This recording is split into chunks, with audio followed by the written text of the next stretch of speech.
Okay, welcome back to the channel, you Star Trek lovers. If you're like me, you adore Star Trek. And here I am with another episode of my revisit of Star Trek Deep Space Nine, my personal favourite Star Trek series. And I wanted to revisit all the Star Treks at some point. God, it's going to take a very long time, but I started with Deep Space Nine. So here we are with my episode 9, which is for episode 10 of Star Trek Deep Space Nine. Because the pilot is my episode 1. If that makes sense to you, I've not skipped an episode, don't worry. So today I'm going to take the episode Move Along Home. So let's get into it.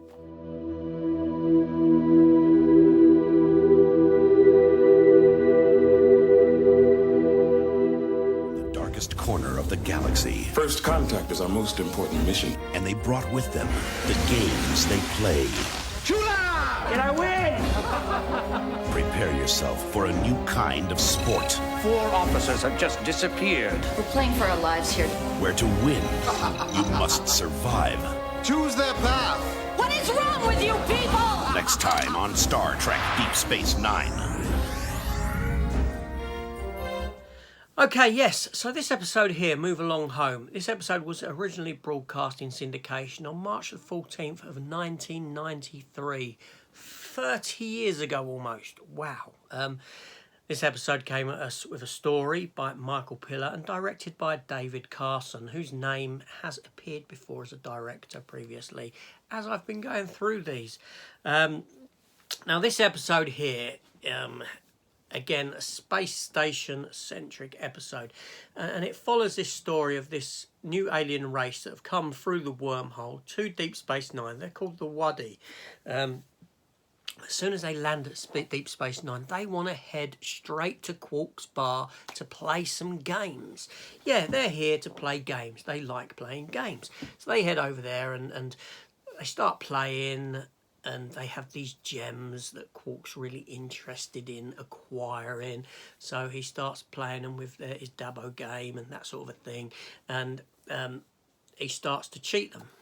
He begins to cheat them, and Fallow, who's the Wadi leader of this representation, realises that Quark is cheating him and is none too happy, so wants him to play a fair game and sets up this game. And as this is set up, all of the senior officers of the space station, I say all of them, Sisko, Major Kira, Dax and Julian Bashir all disappear from their quarters. They all vanish and they find themselves in this kind of labyrinth. A labyrinth where they have to face these puzzles which prove to be somewhat dangerous. Only it turns out that what's actually happening is they've been transported into the game essentially, and Quark is playing, his pieces are them. This obviously comes to light because Odo does some investigating, and it comes to light that what Quark is playing is potentially with the lives of these Starfleet officers. That does worry Quark, and Quark gets into he goes into this begging mode essentially, where he begs the Wadi leader to finish the game, and he's sorry for what he's done, but he has to continue with the game. And he's got 2 paths that he can take.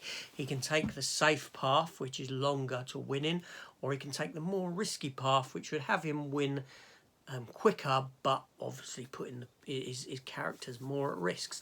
Inside the game, the characters, the characters themselves have to go through these certain tasks.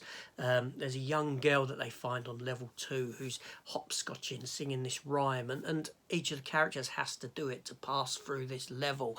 In a somewhat embarrassing scene that Avery Brooks does feel somewhat, I don't know, I get a sense of embarrassment for him when I see him doing this, which is highly unfortunate, but there we go. Me. Come on, just say the rhyme. Then 3 more. Alma Rain, if you can see Alma Rain, you'll come with me. Alma Rain, Alamarine, count to 4, Alamarine, Count to 4, Alamarine, then 3 more, Alamarine. If you can see Alamarine, you'll come with me. Alamarine, you'll come with And me. there's another level where they go into this room being filled with gas, and another level where they're on the side, you know, in this sort of cave system, and on the side of this cliff in there, and stuff like this. Anyway, as the episode continues, we go through all this sort of stuff. Quark decides to take the risky path because he believes he now knows the game and all this sort of thing, much to the dismay of Odo. But Quark says he knows what he's doing. And ultimately, Quark does lose the game, but all the Starfleet officers appear. They all appear safe and sound, and everything's back to normal. And as Sisko's sort of chewing out the waddy for this, for putting them through this, Odo points him towards Quark and says, maybe you should have a talk with Quark about him cheating him. And that's pretty much the crux of the episode. Now, for me, you know, like I said, this is my favourite Star Trek series. It truly is. It truly is. It went to some magnificent heights. But rewatching them now, I can understand back in the day issues that people had. I really can. It's sort of highlighted. I mean, at the moment, I'm sort of like, get off the station. Get off the station and do something. We're 10 episodes in and it's all been station set. I want to see something else. So I understand the frustration that people had when this programme first came out. And that's not me digging at the programme, but there is a little element of that in me that I want to see more, that you're on the doorstep of this new galaxy that hasn't been explored. Let's go explore it. Get out there. There's that sort of element. So I do understand people's dismay. Now, this episode, again, not one of my favourite episodes.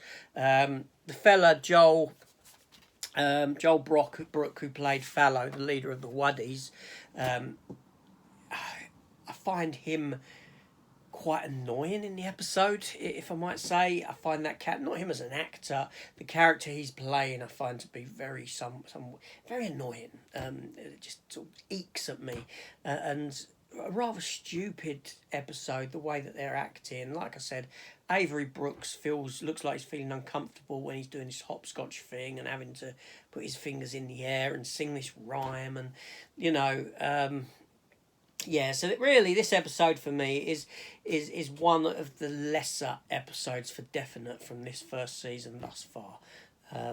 But there you go. That's just my opinion. Tell me your opinion on this episode, your thoughts on this one. Did this one work for you back in the day? Does it work for you now if you're that familiar with the episodes? I'd be interested to know. I mean, the episode has some worth to it. Quark, Armin Shimmerman is fantastic. To see this grovelling side of him and the cocky, arrogant side of him as well, almost in the same breath, is fantastic. But overall, the episode was a bit of a letdown. But I'll be back again at some point in the next few days with my next review. So let me know. This is AJ. Thanks for watching, and I'll see you on the next one. Take care all, and goodbye.